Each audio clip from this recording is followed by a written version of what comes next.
Good morning, everyone! On this blessed morning, the biggest project of this year is beginning. This is going to be a two-part series because otherwise the video would be too long. My son decided to build a chess table.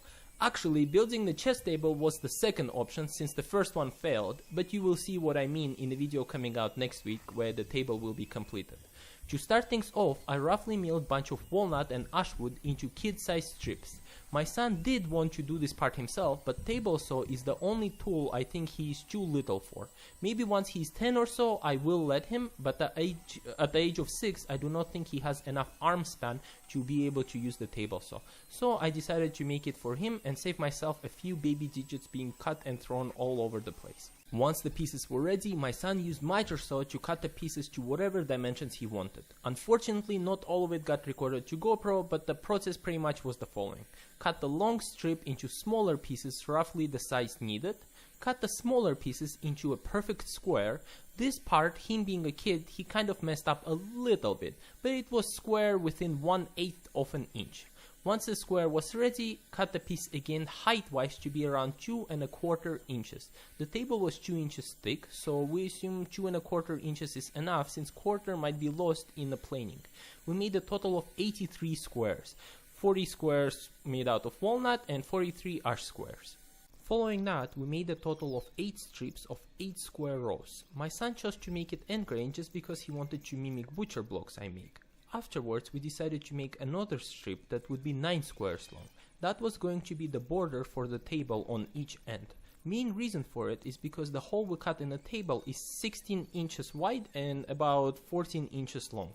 But each square was cut to be 1 7/8 of an inch wide. So 8 squares that are 1 7/8 of an inch wide would add up to only 15 inches. And we would be an inch short. And we didn't have 2 strips of wood that were going to be 1/2 inch wide each because all strips got converted to squares.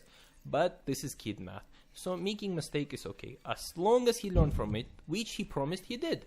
Once pieces dried for 2 days, we proceeded to plane each one. As you saw from gluing, they did not get glued perfectly straight, so planer was needed to take a little bit off on each side.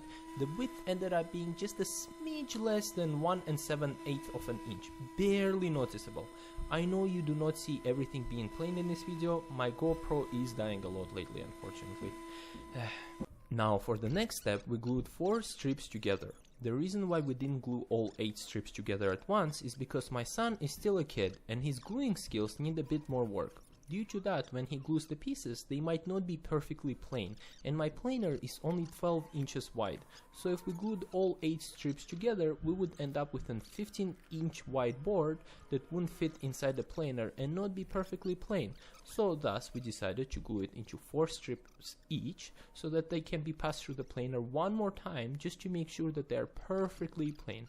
And also because we still had a bit of thickness to shave off because the table is 2 inches thick. If only I could go back in time and stop this decision. But we went ahead with it. We let glue dry for 2 days and then planed it until every piece was perfectly plain and smooth. Thankfully, my GoPro didn't completely die on me here. If you guys have any advice on how to reliably record these videos, please let me know.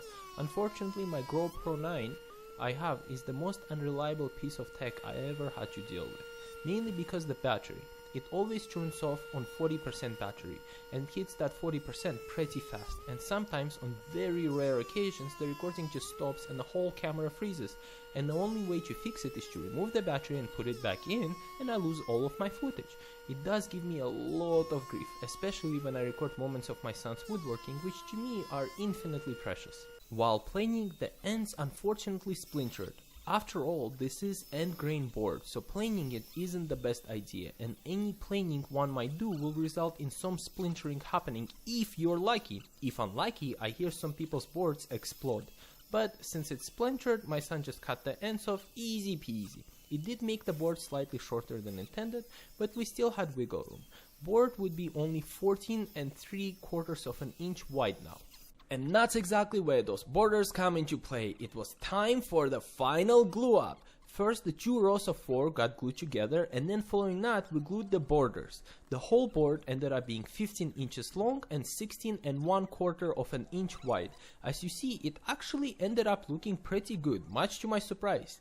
When my son decided to cut those squares on the Mitre Saw, I will be honest, I had little hope for a perfectly uniform chess table, but it actually worked out. That will teach me to doubt my son next time. Have to say, I was very proud of what happened. Once it dried for 2 days, my son used Mitre Saw to cut the ends off of the border because they were unnecessary. His proficiency with Mitre Saw has drastically improved compared to the beginning of the video. I already said it before, but I'm one proud father. Now that the whole chessboard was completed, only thing remaining was to sand it. And that's what he did. He sanded the whole table all the way up to 400 grit. I understand that sanding it to 400 grit was unnecessary, since we weren't done yet and more sanding would follow, but I thought my son could improve his sanding skills, so I asked him to sand it all the way up to 400. And that's it.